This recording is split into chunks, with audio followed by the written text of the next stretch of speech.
Hello, evening, good afternoon, whatever time it is. I hope it's good for you. So let's start with the first story.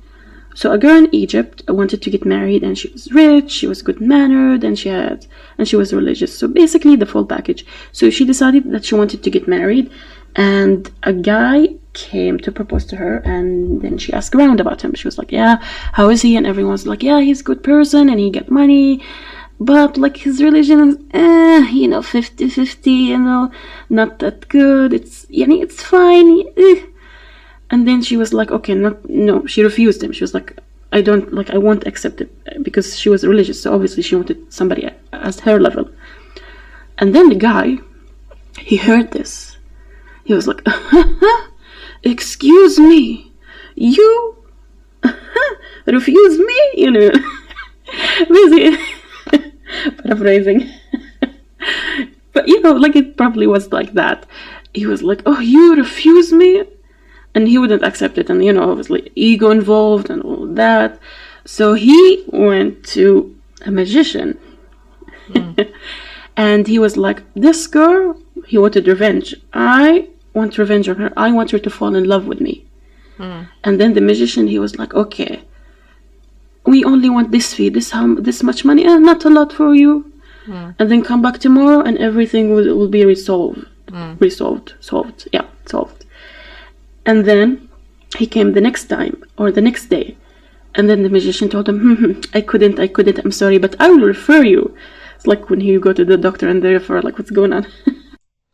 And he was like, anyway, so the magician was like, I will refer you to somebody who taught me, better than me, And then the guy was like, okay, I go. And then he went to the other magician, and he was like, and he told him the same issue, like, I want her to fold me, I want to, break her spirit, like, me, I'm like, she. Okay, I will continue. And then the second magician told him the same story, like, come back tomorrow, small fee, it will happen easy peasy. And then he came back the next day, and it was the same issue. The guy told him, I'm sorry, I couldn't, but I will refer you to somebody who's better than me. I will give you a referral, go to him. And then he was like, okay. And then he went to the other magician that taught him and was like, higher level than him. And the same thing happened again and again, until actually he reached the what did he call him? The OG. The OG magician of that area, like the one who taught everyone in that area, the big magician basically. And then he came the next day, and then the guy told him, the magician, the big wizard, he told him, no, we can't do anything for her. I sent the biggest of shayateen, the married. The married is like, how shayateen, they have different levels. You have these small ones, and then the biggest of them is the married, the strongest of them. And he was like, we even sent the married to her, and they couldn't do anything. Why? Because every day at night, so every night before she goes to bed, she reads Surat Al-Baqarah, and that married would go, and he would try to harm her, but he would burn. So the magician told him, like, this person you can't touch. That's the first story. Okay, the second story now, it's from a girl who also read Surah Al-Baqarah daily. She was bringing a maid to her home to help her. But the second the woman entered the home, she started to shake. Everyone was like wondering, what's wrong with you? Are you okay? But then the woman replied, this house I will not enter. And everyone was worried, like, what's wrong? Of course they were afraid, like somebody just comes to your home, and then they start to shake. And then the woman, like, she ran away after saying that, this house I will not enter.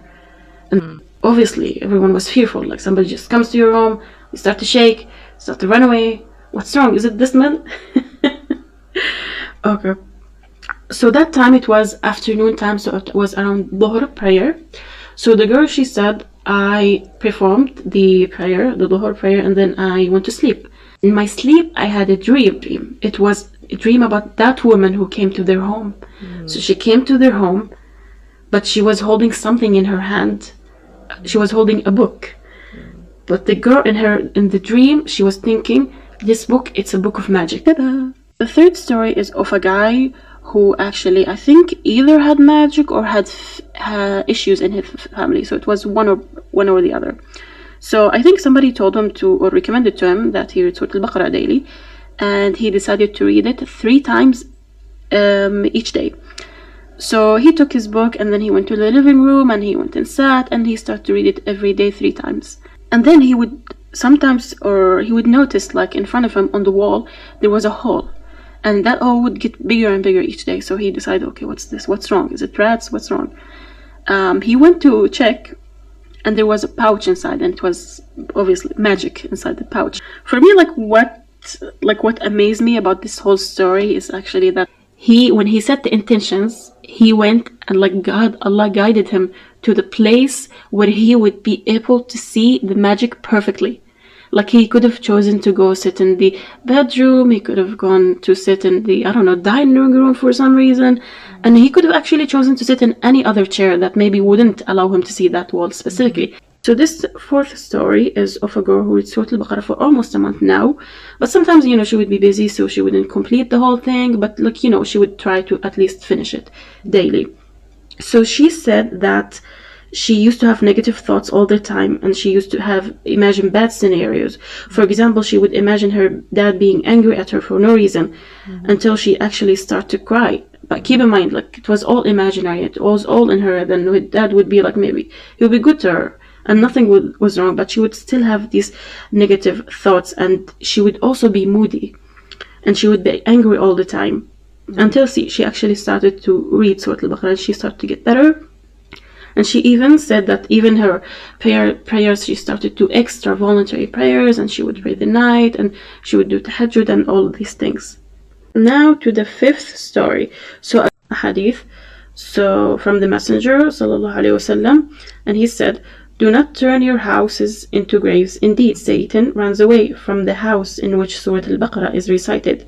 Another hadith is, "Everything there is a pinnacle, and the pinnacle of the Quran is Surah Al-Baqarah.